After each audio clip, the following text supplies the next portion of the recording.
નમસ્કાર દર્શક મિત્રો, હું આપની સાથે છું રાખી અંજારિયા। સ્વાગત છે આપનું કચ્છ ઉદય ટીવી ન્યૂઝમાં।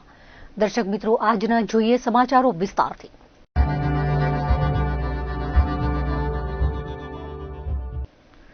અંજાર તાલુકાના વરસામેડી ખાતે આવેલા શાંતિધામમાં દિવ્યા 2 ખાતે પોલીસે દરોડો પાડ્યો હતો, જેમાં બાતમીના આધારે અંડરગ્રાઉન્ડ ટાંકામાં દારૂ છુપાવ્યો હતો। અંજાર પોલીસ દ્વારા કરાયેલી કાર્યવાહીમાં અંડરગ્રાઉન્ડ ટાંકામાંથી રોયલ સ્ટેક વિસ્કીની 156 બોટલ, રોયલ ચેલેન્જર વિસ્કીની 156 બોટલ, મેકડોવેલ્સ વિસ્કીની 36 બોટલ મળી 2,51,000નો દારૂ ઝડપી લેવાયો હતો।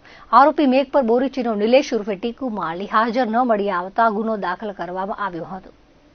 અદાલત દ્વારા ચાઇનીઝ દોરી, તુક્કલ અને કાચ પાયેલી દોરીના વેચાણ પર પ્રતિબંધ મૂકવામાં આવ્યો છે।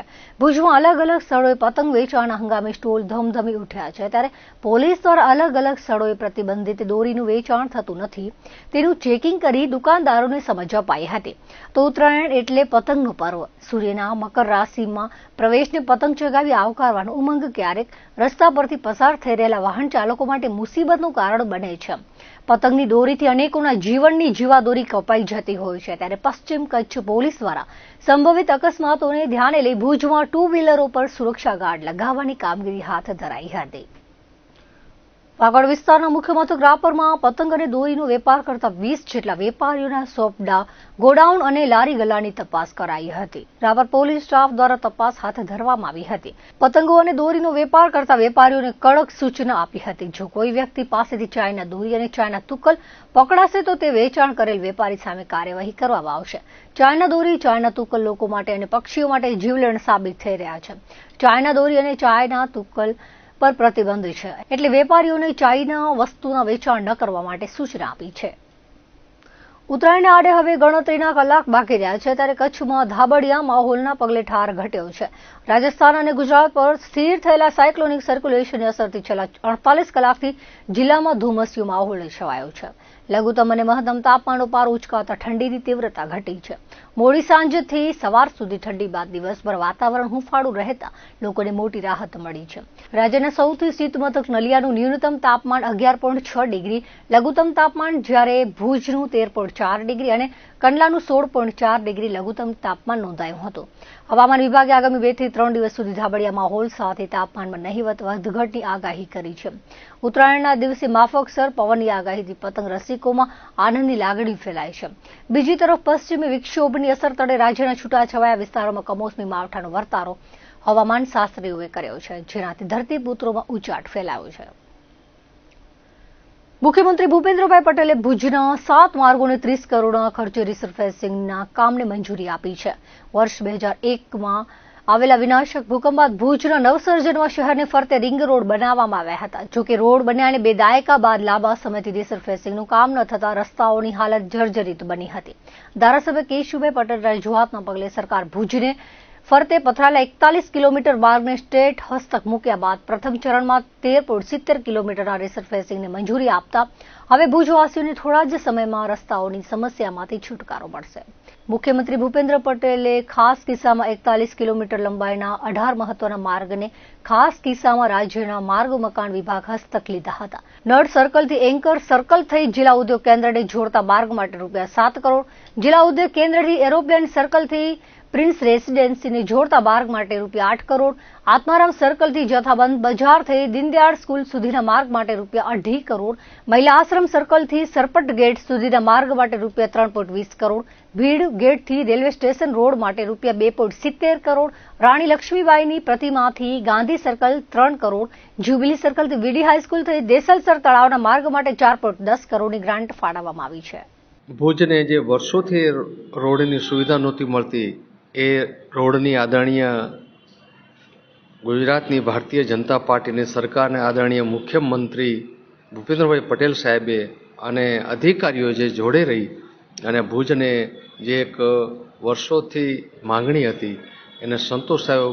કચ્છ ભુજ શહેરના લોકોને રજૂઆતના આધારે એક સરસ મજાની સુવિધાનો કાયમી ઉકેલ આવે એવી બજેટ અને રોડનો સમાવેશ આરએનબી સ્ટેટમાં કરીને બહુ એક અત્યંત જે નિર્ણય અઘરા લેવાના હતા એ નિર્ણય લઈને પણ ભુજ શહેરને કચ્છને એક ઇનામના રૂપમાં એક ભેટ આપી છે એવું હું ચોક્કસ કહી શકીશ। અને અત્રેથી આદરણીય ગુજરાતના મુખ્યમંત્રી ભૂપેન્દ્રભાઈ પટેલ સાહેબનો અને આ તંત્રનો અને ભારતીય જનતા પાર્ટીના આખી સરકારનો ખૂબ ખૂબ ભુજના લોકો વતી, ભુજ નગરપાલિકા વતી હું આભાર માનું છું. ઔદ્યોગિક અને પ્રવાસન ક્ષેત્રે થયેલા વિકાસ બાદ જિલ્લામાં રેલવે અને હવાઈ સેવાઓનો વિસ્તાર જરૂરી બન્યો છે. કચ્છમાં દરરોજ મોટી સંખ્યામાં પ્રવાસીઓ અને કોર્પોરેટ જગતના લોકોનું આવાગમન રહે છે. દેશની રાજધાની દિલ્હીથી કચ્છ માટે હવાઈ સેવાના વિસ્તારની લાંબા સમયની માંગણી સંતોષાઈ છે. કચ્છને દિલ્હી વચ્ચે હવાઈ સેવાના વિસ્તાર માટે સાંસદ વિનોદભાઈ ચાવડાએ કેન્દ્રના ઉડ્ડયન મંત્રાલય સમક્ષ રજૂઆતો કરી હતી. આ ઉપરાંત કચ્છની વાણિજ્ય સંસ્થાઓ, ઔદ્યોગિક એકમો અને વિવિધ અગ્રણીઓ દ્વારા પણ રજૂઆત કરાઈ હતી, જેને સફળ પ્રતિસાદ સાંપડ્યો છે. એર ઇન્ડિયા દ્વારા 1 ફેબ્રુઆરીથી ભુજથી દિલ્હી વચ્ચે નવી ફ્લાઇટ સેવા શરૂ કરવાની જાહેરાત કરવામાં આવી છે. ભુજ દિલ્હી વચ્ચે કનેક્ટિવિટી વધારવા અને પ્રવાસીઓ માટે વધુ અનુકૂળ મુસાફરીના વિકલ્પો પ્રદાન કરવા માટે નવી ફ્લાઇટ શરૂ કરવાનો નિર્ણય લેવાયો છે. સેવાનો મહત્તમ લાભ લેવા એર ઇન્ડિયાએ અનુરોધ કર્યો છે. ફ્લાઇટ દિલ્હીથી બપોરે 3 કલાકે નીકળી 4:30 કલાકે ભુજ પહોંચશે. ભુજથી સાંજે 5:30 કલાકે દિલ્હી જવું પડશે, જે સાંજે 7 કલાકે દિલ્હી પહોંચશે. ભુજ અને દિલ્હી વચ્ચે નવી હવાઈ સેવા શરૂ થવાથી કચ્છ આવતા પ્રવાસીઓમાં આનંદની લાગણી ફેલાઈ છે. રાજ્યના ચીફ સેક્રેટરી રાજકુમારે ગઈકાલથી કચ્છની 2 દિવસીય મુલાકાતે આવ્યા છે, ત્યારે માતાના મઢ ખાતે માં આશાપુરાના દર્શનનો લાભ લીધો હતો. શુક્રવારે જિલ્લા મથક ભુજ ખાતે કલેક્ટર કચેરી જિલ્લા સમાહર્તા અમિત અરોરા અને વરિષ્ઠ અધિકારીઓ સાથે બેઠક બાદ લખપત તાલુકાના પ્રવાસે નીકળ્યા હતા. પાનેદ્રો ખાતે રાત્રિ રોકાણ કર્યું હતું. બાદ આજે લકીનાળા સહિતના સરહદી વિસ્તારોની મુલાકાત લીધી હતી. માતાના મઢ ખાતે જાગીર ટ્રસ્ટના પ્રવીણસિંહ વાઢેરે ચીફ સેક્રેટરીને આવકાર આપ્યો હતો. કચ્છનું લુણા લુણંગ દેવ ધામ કોમી એકતાની જીવંત મિસાલ છે. આ સ્થાનકે ભાઈચારાની જ્યોત અવિરત પ્રજ્વલિત છે. આજે પણ હિન્દુ મુસલમાન તમામ જાતિના વડીલો લુણંગ દેવના દર્શન કરી ધન્યતા અનુભવે છે. અજવાળી નોમ દિવસ તમામ જાતિના લુણાવાળા લુણંગ દેવ ધામ લુણા મંદિર દર્શન કરી અને ધન્યતા અનુભવી હતી. આ પવિત્ર સ્થાન પર નૂતન મંદિરનું નિર્માણ થયું છે. હવે માત્ર 10% કામ બાકી છે. અહીં ચોમાસા દરમિયાન પુષ્કળ પ્રમાણમાં પાણી ભરાવાના કારણે રસ્તો બંધ થઈ જવાથી મંદિરમાં જઈ શકાતું નથી. નોમના પવિત્ર દિવસે માતાના મઢ મહેશ્વરી સમાજ દ્વારા મહાપ્રસાદનું આયોજન કરવામાં આવ્યું હતું. આ વેળાએ મોટી સંખ્યામાં ભાવિકો હાજર રહ્યા હતા. દાતાઓનું સન્માન સમિતિના હોદ્દેદારોના હસ્તે કરાયું હતું. નવનિર્માણ સમિતિના પ્રમુખ પૂંજાભાઈ માંગલિયા, કારોબારી સભ્યો, જોખરા સમિતિના મનજીભાઈ ડી ઝોલા વગેરે હાજર રહ્યા હતા. કાર્યક્રમનું સંચાલન નારાયણ દેવરિયાએ કર્યું હતું. હું લુણાવાળા લુણંગ દેવ ધામના ખજાનચી તરીકે કામ કરું છું.